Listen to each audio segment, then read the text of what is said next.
I'm been there, done that. We're with Podcast Junkies. Been there, but I have not done it yet. Yeah, well, this is you doing it. I've been there doing that.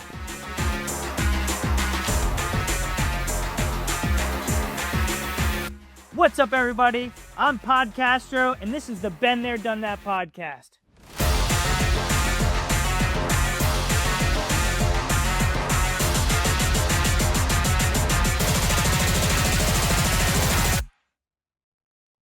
What is up, you guys? I just gotta first off say that intro is freaking sick. I just started adding it to the show, and oh my god, I love it. I'm hyped. I'm so excited for today's show. What's up, everybody? I am Podcastro here. Been there, done that, and today I am so freaking excited to introduce my guest. First off, I hope you all are having a great day. What are we at the day during the week? I don't know. We're on a Tuesday. No, it's a Wednesday. What day is today? Tuesday. And we are just having a great day. So without further ado, I'm going to introduce my guest, Gerald, also known as Tag. Man, this guy has the accolades. This guy went from doing freestyle raps to rap battles to now having platinum and gold accolades, being on the Gram. I mean, this man is the real deal. And I was just so honored. He came into the studio one day and I said, would you like to be on my show? And he was like, honestly, yeah, we had a great time. He came to our networking event yesterday. It was a great. So without further ado, Tag, welcome to Been There, Done That, man. Thanks, man.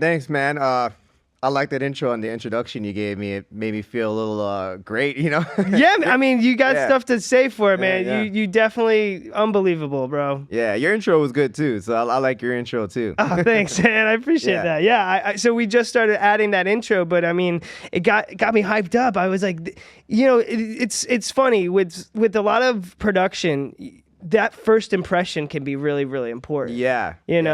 And kind of leads us into what I kind of want to talk about. I mean, let's get a little bit of a background story on you, Tag. I mean, you've been in the industry, but I want our audience to know a little bit about you, man. Yeah. I mean, I've been in the industry for almost 20 years now. Wow. It's been a long time. Yeah. How old are you? You wouldn't believe it. How old you think I am? Yeah, I'm maybe, oh man, I thought you were like 35, 34 maybe. Not too far off. I'm 39. Okay, all right, okay. Wow, 20 years. So you were in this when you were pretty young. Yeah. Well, actually, probably before that was I was rapping, freestyling, and doing like writing songs since 14. Oh wow. Yeah. Okay. All right. So music has been in your blood. Yeah, but professionally, probably since like my 20s. Yeah. Okay. So when you first started, what got you into like rapping and doing that, at that young age? Yeah, I mean, mainly just because I liked it. I loved it, I always was like with my headphones on in my house, just listening to music and listening to the newest like hip hop album, rock, whatever. It didn't matter. Like, let's just pick someone like Jay-Z, for example, back in the day. He'd drop like an album, I listened to it, and I said, oh, that's the hit, and that's the hit. And, there won't be any music videos out yet on MTV. This is way back in the day, right? Dude, I used to love waking up and going to see the MTV. And I would always be able to pick like the hit, And I'm like, I kind of got a knack for like. Oh, so you're saying you would hear these songs and you'd say, out of these 7 songs, this is the one that's gonna really bang. Yeah. And I never really said it verbally to people, but in my head, I thought, I'm like, oh, this is a hit. And then I noticed like years later, like, I mean, not like years later, like in my 20s, but recently, actually, I'm like, oh, I always knew like what a good song was or what a hit was, Wow, that's awesome. I love that. So you got that almost like that initiative or I'm sorry, that instinct, I guess, right? From the start. I mean, was there anyone that influenced you into getting into, like, anyone in your family was musician or anything? Nothing? Not at all. Only my grandfather on my dad's side, I later discovered he was into audio and engineering and doing music and stuff. One of my uncles, he did play like the piano and he played the drums and things like that. Okay. Yeah. Okay, so now, all right, so we're at an age where you're getting influenced. Now, was there any big influences of rappers or people that you really kind of like either was an inspiration for you, or Yeah, for sure. I mean, I mentioned Jay-Z. He was Yep, one you of said them. Jay-Z. Eminem. I loved Eminem. Nas. Okay. Nowadays, I like Kendrick. I like Drake. I like both of them. Okay. You know, I like what these new guys are doing. I like the newer boom bap type stuff. Okay. Like I'm more of like a lyrical rapper, punchline. So Freddie Gibbs, he's been around for a while. I like him. But as far as influences, back to what you were saying, yeah, those guys mainly. I'm trying to think if there's anybody else that really stood out to me. Outkast. Okay. I Okay. really liked Outkast. Okay. You know. So those artists, they basically influenced you to, have that spark of becoming a rapper, freestyle, maybe even going into some rap battles or stuff like that.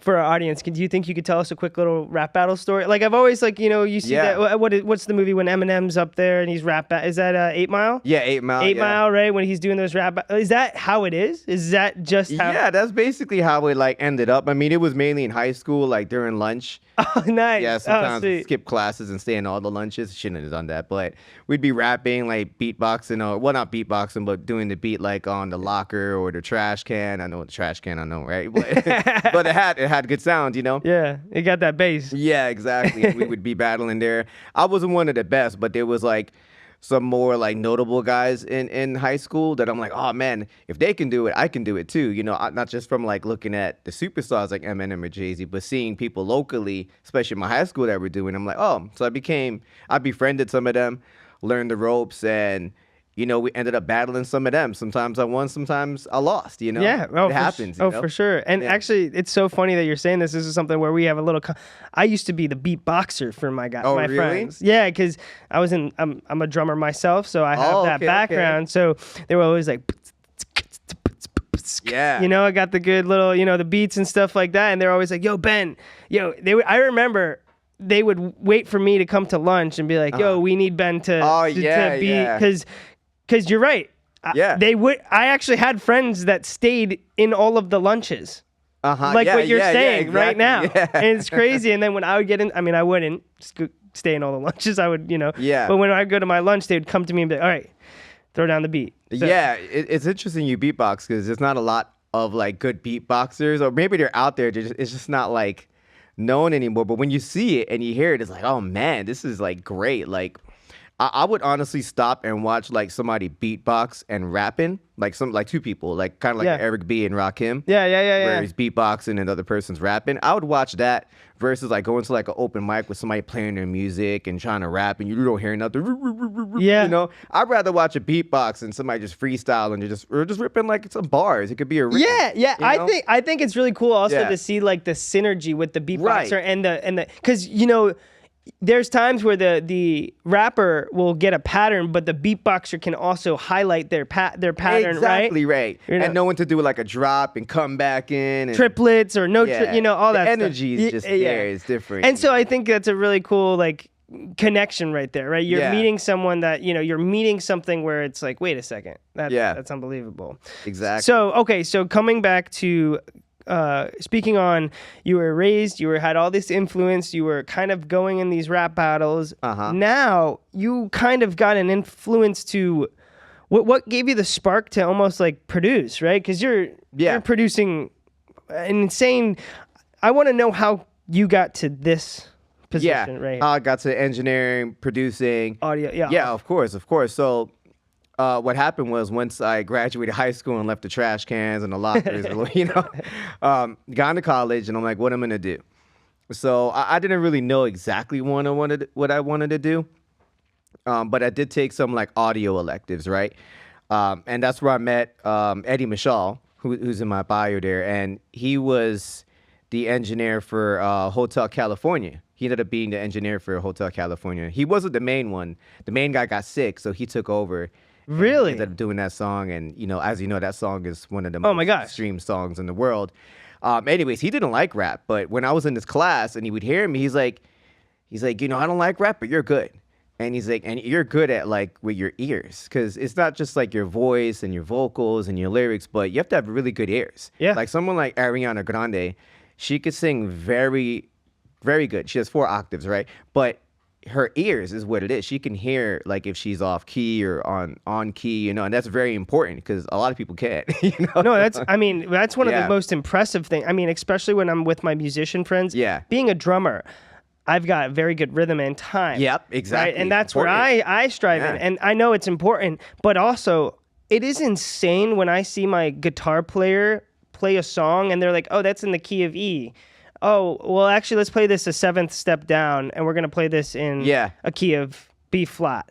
And I'm like, wait, what? And then they just hear it, and it's like, it's unbelievable. To train your ear is something that is like, I mean, that's why I think music is so important. But for going from there, you're right.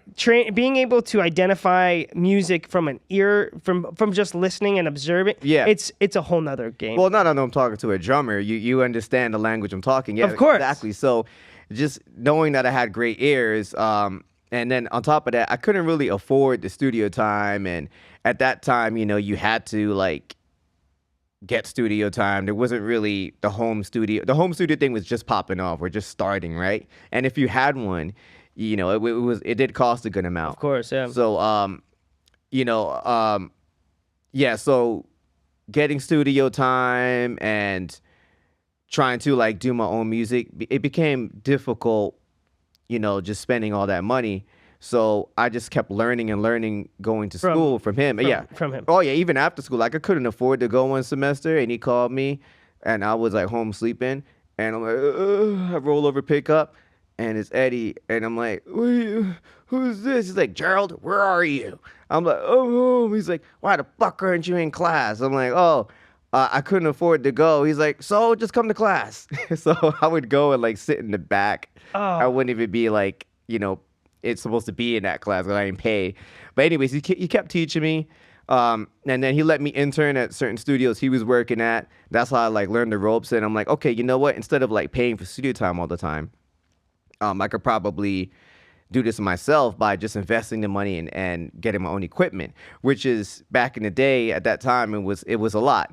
So I took the investment and I did it with a couple other partners who, you know, we broke up. We're no longer together. But I had my own studio, sort of like this, and we were doing recording myself. We had a group. We were recording, you know, just to make money. We were doing sessions for other people. So throughout that, I just learned, and what I would do was take my songs back to Eddie. Hey, what was wrong here? Oh, you have to do this, you have to do that. Oh, I love and this sounds like crap. So I always used to be like so technical, and he's like, no, use your ears, man. You know, so that's basically how I like started and how I learned. Wow, it's almost like just a reference, like a Jedi, like teaching Padawan. Yeah, exactly, literally. Or like, you know how you're learning to cook and your grandma's like, I don't measure. You got to use your nose. Exactly. You smell. You use your senses. That's exactly how my mom says. I measure. Yeah, I'm Caribbean, so she's. Oh, I love it. I love it. I love Caribbean food. That's actually. But yeah, no, I actually learned. My friend from Trinidad, he showed me how to make curry, and he's like, oh, nice. He's like, nothing is I'm measured. Guyanese, so, oh, okay, cool. Right oh, sweet. So you know, He showed the pilau and like it was the beans and rice and the pigeon beans and rice. And like brown stew. Yeah, brown stew and all that. Yeah, and so it was amazing. Anyways, but that like just like using your tools. Yeah. Mm-hmm. Right. You don't go and sometimes like we write down measurements or things like that, but you don't. You got to be able to think on the spot. You got to be able, right? You know, you got to be able to improve something right then and there, and know how to fix it. Okay, so you got first off, you got the spark from Eddie. Eddie gave you almost the tools, and then you were inspired to create your own, you know, studio with a couple of your friends. Yep. Right, and now like. Okay, jump forward a couple. How are you now a Grammy Award? You're platinum, gold. You know, how did you get from there to there? Okay, yeah, that took a long time. It's almost like 10, 15 years in the making. So I'll try to sum it up. So yeah, I had to studio my partners. It fell apart. I eventually hit like rock bottom in like maybe 2008, 2009. My partnership, it broke up with them. We lost the studio. I think my car broke down at the same time, and the girls went left. So I was like done, and I didn't know what to do. And so literally, you had no studio, no friends, no car. Oh no, nothing. Everything just And I had all the studio equipment though, so it was my investment. So I took it. I moved back with my parents, and I took all my equipment there, and basically ran it in their garage for the time being. But okay, so you did not stop. I love that. Yeah, I love that. I kept going. I had nothing else to do. So you're like, I got all this equipment. I got no car. Got no dad and shit. Like, might as well like continue making music and then figure some shit out. So I'm like, all right, So I went back to Eddie. I haven't talked to Eddie in a while, actually, at this point. Okay, so you made your own studio and you kind of parted your ways because you actually had the tools, a little bit more of an understanding as well, and you also had partners, right? That could also be, okay, I see this too, and now. Yeah. So around 2012, 2013, that's when well, that was 2008, and I took a break. I was working other jobs, and then I just didn't feel happy. I'm like, I feel like music is calling me, and so eventually I'm like, you know what? I need to get back into music, figure out how to do it. So 2012, 2013, I linked back up with Eddie, and he got me interning at South Beach Studios in Miami. It was it's no longer here, unfortunately, but it was South Beach. Oh, in South Beach. It was a major studio. All the A-list celebrities were there. Wow. And engineers and producers. So you just rekindled with Eddie, and he's like, all right, come. I was waiting for you to come back. Yeah, I got a little lucky. I mean, I still had to try. He was like, what he told me to do was make a resume and try applying to studios and get an internship. At first, I'm like, I don't have a degree. I never got a degree. I don't know what I'm doing, and I can't get that. He's like, who gives a fuck? Go try, right? I love that. So he kind of like was like, just go try. So I made a resume, and I thought it was like, this shit ain't gonna do nothing. But anyways, I tried, and I got into South Beach Studios, and then he had another studio in Sunrise, which actually we still have, and I got into that studio. So I was interning at 2 studios 5 days a week, and I was going to South Beach every other day. It was Tuesday, Thursday, and Saturday. And I met, they're actually part of my production team today. We have a team. It's called QST, which is Steel Rising and Stephen Q Beats. They both have their own accolades too. But I met them there, and we create music till this day. And that's how we made most of our music. But yeah, I was interning there. Unfortunately, at that time when I started, Eddie passed away. Randomly. Yeah, it was he had unfortunately passed away. So I had to continue without him, but I met some more mentors along that way and learned the ropes of like really engineering, mixing, and producing with A-list clientele. I was still interning. I wasn't engineering yet, but I know, man. I just thinking of. I mean, that must have been a little hard. I mean, Eddie really definitely got you to where you are. Oh yeah. He probably was more than just a mentor to you. I'm sure you guys were friends and stuff like that. Oh, of course. So. Yeah, it was so I didn't really know how to take it, but you had to move on. For sure, of course. And honestly, I mean, think of how proud he is of you. Oh, like, yeah. I mean, I'm sure from the start, he probably was like, oh man, that kid was hiding in the back of my, class, and now I see him, unfortunately I couldn't be there personal, but he's like over there looking at you saying like, look at all these accolades, look at all the, like, this guy's not stopping. So that's like amazing. Oh yeah, yeah. And also like him being able to connect you to his network. Right? Yeah. So that was awesome. Okay, so we're now, Eddie, unfortunately, he passed away, but you are now connected to his network of people in these studios. What's next? Yeah, so I'm interning in South Beach Studios. The other studio, which is called Silver Prod now. So I'm just trying to. Basically, I was hungry. I was eager, man. I was more than hungry. I was thirsty. I was trying everything I could to like get a placement. I had a CD at the time that I made. An album. I was passing it out. I was like, I think I was a little bit too eager, but I guess that's how it is when you're young. I'm kind of like a little like Kanye West kind of crazy. Like, get me on this, get me on. I'm the best. Dude, you're pushing yourself. You're putting yourself out there. Yeah. You've seen it happen. You've seen it work. So I mean. Oh yeah. And here's the thing though. Like sometimes you rub people the wrong way, and at that point in my career, it's like you have gatekeepers, and you never know if they're like trying to block. But now that I think about it, I felt like it kind of hurt me more than helped me. But it is what it is. But I was very hungry trying to get on stuff. I don't want to name drop a lot, but like when I was interning, well, we mainly had like the Weeknd there before he really blew up. And there was like Yo Gotti and just people walking in, even rocks, like they had a bunch of rock stars. Like one of the engineers, he did a lot of rock albums like Weezer and That's awesome. I mean, I know we spoke about this, but I mean, I've played rock music. I'm a huge rock man. I mean, I've got a wedding band. I've got a reggae band. We do a lot of different stuff. I mean, so you are speaking my language. So what happens with me is I'm Caribbean, so I grew up on like soca, reggae, calypso, Indian music too. Okay. Like Bollywood type shit. Okay. Hip hop, because I'm originally from New York City, and I grew up with hip hop, and then and I'm a rapper, obviously.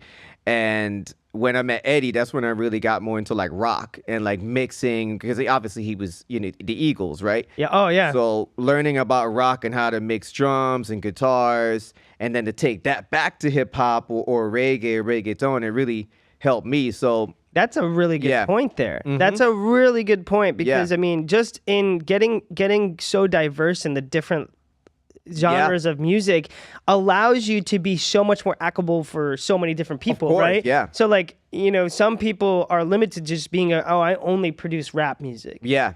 But you can literally be like, I could produce whatever you want. What do you need? Exactly. You know what I'm saying? So that makes you so much more valuable. And I love that you got the opportunity. Eddie was a great person that helped you with that. But you were able to say, I can take this to another level and continue to keep going high. A lot of it too just kind of like naturally happened. I wasn't really thinking of it on that level, but I'm like, all right, I'm here to learn, and this is what these guys produce and mix, right? So if he's mixing like any type of rock song, I'm gonna listen, try to learn, and I'm like, okay, cool. Now I know how to mix some drums, guitars.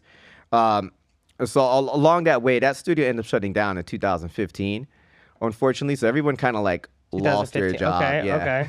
All right, well. Yeah, and I still had the studio here in Sawgrass, so that's how me, Steel Rise, and Stephen Q Beats kept in touch, because they didn't have a studio either, because they worked at the same one. And Stephen Q Beats, I'll probably speak for him there, but he ended up like nailing a lot of big records. He ended up working with like Chris Brown and getting a Grammy with him. And so we continued working at Silver Prod, and I was there, and that studio got sold to some new ownership. At the time when that was happening, there was my other guy, a good friend of mine named John FX. Okay. He's a big reggae producer. He's done so much stuff from like Vibes Cartel down to Egyptian. Oh, nice. He's still around. I was with him like not too long ago. But he was in transition of getting that studio and taking it over. He was working with XXXTentacion at the time. Wow. Yeah, so he hit me up and said, hey, and he met me from South Beach Studios, right? Because he came to fix some stuff for some artists there.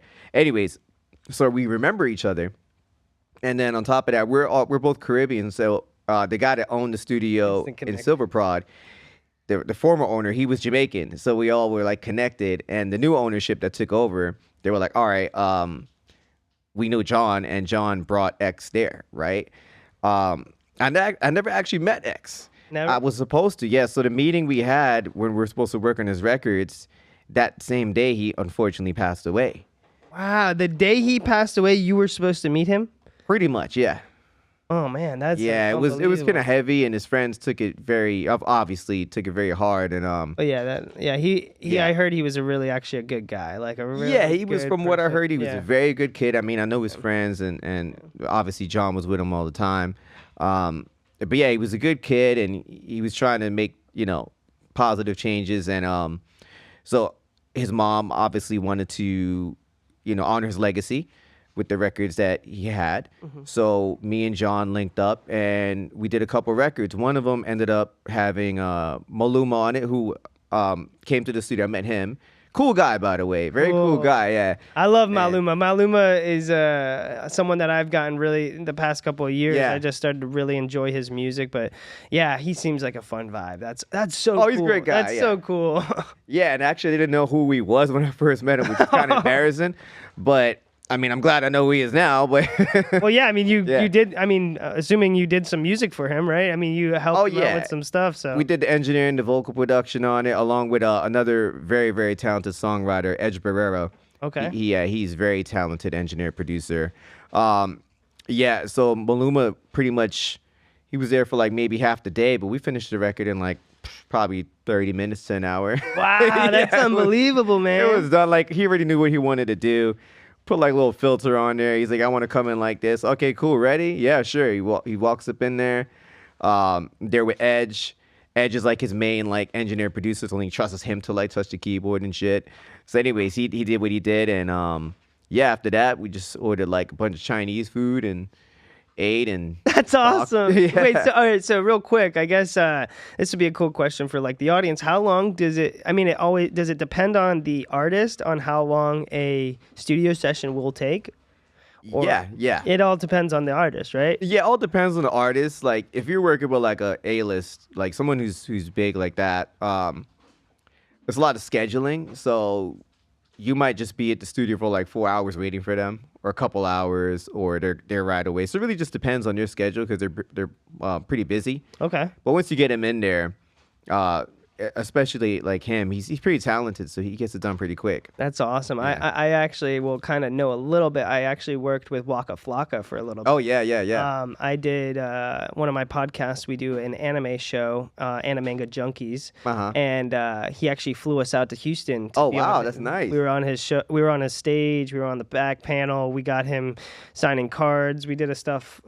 He's huge into anime. He's a huge. Oh really? Yeah. I wouldn't even know that. Yeah, Waka Flocka is like a huge anime guy. That's interesting. Yeah, so he did this new song called Charizard, Fire Out My Mouth. No way. Yeah, so he did a song, and it's like Real I anime. actually really it's nice. He's hitting a whole demographic of kids and people and like the whole card building, and it's huge. But that's the beautiful thing about music is you can impact so many different people and so many different lives. So I guess that kind of leads me to my next question is like, what is something that you're either most proud of or something that you really find a light for when you're doing this? What would you say is something why do you do this? Oh, well, I think it's all about the energy. Okay. Like when we first started, like that intro gets you pumped, right? So music, I think, is like a good energy, right? I mean, it could be a bad energy too, depending what you're doing. But I just think it's like my calling. Like it's something that I feel happy about, and kind of like going back to some of those records, like the fast ones usually end up being the best ones because it just hits you. It's just the energy gets you going, and I just like music. I just like technology too. Like right now, I'm doing a lot of Dolby Atmos. Oh, nice mixes, and just knowing where music is going, or just technology in general. It's just amazing. All the AI stuff is crazy. I know a lot of people is like against it, but we're not going to stop it. I've been in this game since like people was complaining about, the computer and Pro Tools and stuff like that. And but now it's the norm, right? So I think we got to appreciate it and understand it, before we start demonizing it.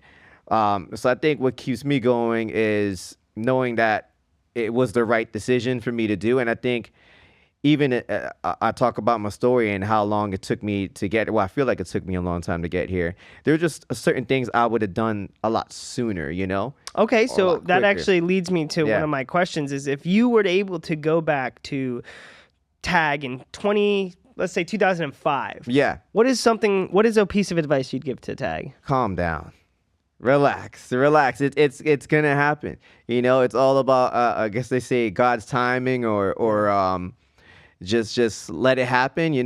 As long as you're doing what you need to do and you feel good about it, it's gonna come. And I say relax too because if you listen to my music back then, I was like shouting and trying so hard on the mic. Now I'm just like, all right, just gonna spit a few bars, whatever, and it just sounds much better, because I'm in the right key, I'm in my right like tone, rhythm, your rhythm, exactly. So I would tell myself, calm down and focus. Focus more on what works for me. Because sometimes I consider myself a very talented person as far as I could kind of do anything, right? Yeah. And sometimes if I write a song or I work on a song, maybe it's not for me. Because what I figured that works good for me is like boom bap, East Coast rap. I might make a reggae track. I might make a rock track, but at the same time, it's like, does it really fit me? Does it really go for me? Like back in the day or whatever, I just put anything out. Now I'm like, you know what? Maybe this goes to a different artist, but I know what fits me and what works for me. I love that. Yeah. So you kind of have catered. You've weighed out those recordings, I guess, those things that don't fit you. Yeah. You know what you like, you know how you want to produce, and at the same time you probably have a team of people that you can almost be like, oh, you can do this, or you can, Exactly. you know, I'm better at this. I know I've seen your strengths here. You can probably strive in this, or maybe some in that way. Exactly. Like sometimes I feel like certain songs I have would be better for another artist, you know. Not saying I can't do it and I won't do it in the future, but knowing what best fits for that artist. I think that's important. Now, you spoke about someone on your behalf, you know, in 2000, look back and give tag advice. If you were to give advice to maybe a young artist or a young producer trying to maybe break into, get into this industry, is there something a little bit different than you would tell them?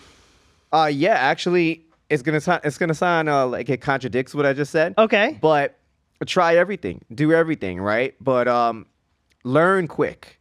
What I think was the lesson I was trying to say to like my past self was learn quick, right? Which I think I just felt like, oh, people ain't listening to me or whatever. Like you got to know when someone's giving you good advice and when someone's giving you bad advice, and when to listen to yourself.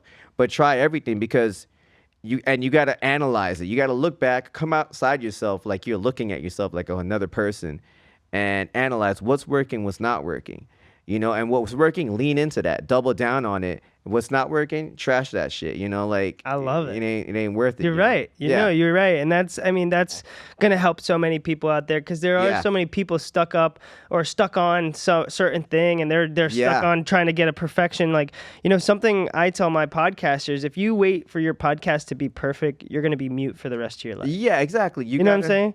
You gotta try it. Like even I do still a lot of engineering, mixing, and mastering. I know I'm good at it.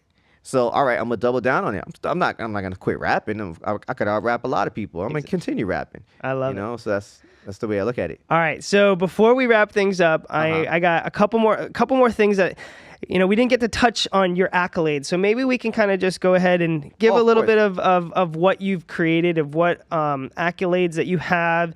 We can shout out some of your studios, some of your places of recording, or even your following too. I would love to kind of give you a little space to kind of let's hear about some of those awards that you guys have received. Oh yeah. So the one I was talking about with X and Maluma, that song is called Arms Around You.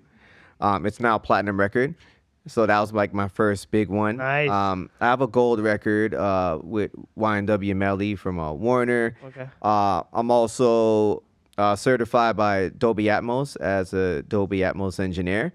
I'm part of the Grammy Association as well, a voting member. That's awesome. Yes. That's really cool too. Wow. Yeah, and we're still making music. Me and my team, we put out instrumental albums, my own songs, and we've done a lot of sync placements. So you might hear our music on ESPN, NHL, Basketball Wives, so reality shows. So our music is everywhere. We're doing a lot of sync placements, even with music supervisors. So we have some stuff in the works that may be in some movies, you know. So a lot of things is happening, yeah. I should be getting my ASCAP cue sheet soon to see what other placements I got. So yeah, sync is taking off pretty well. Yeah, and that's pretty much what I'm doing now, just doing more music. I love that. All right, so Tag, I kind of got like a good idea. I just kind of popped in my head, and you said you freestyle, right? Oh yeah. Is there any chance that I give you a beat right now and you freestyle us out of the end of the podcast? Yeah, sure. Would that be okay? Are you gonna beatbox? I'll beatbox Let's for you. I'll give you a beat. I'll just lay it down, and then I just want to hear you do maybe like the last minute of this. We'll go ahead and we'll take it down. You ready? I'm down, yeah.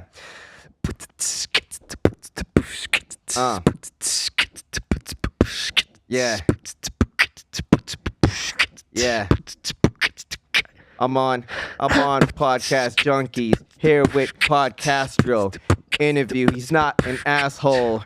I like to thank him. I'm jumping like tadpoles all up on the beat. You put me on repeat. Cause when it come to freestyle, I make you smell and sound like a queef. You don't want to beef with me. You get eat like meat at a steakhouse. Man, you know me with the flow. I come and break out. Punchlines I break down like a bitch that's emotional. Emotional. You know I'm known to pull all these flows like a gun. Hit you so hard and burn you like the sun. Florida, on the ocean, I got the motion. When I freestyle, I always got emotion. I get in your skin like lotion. I don't know.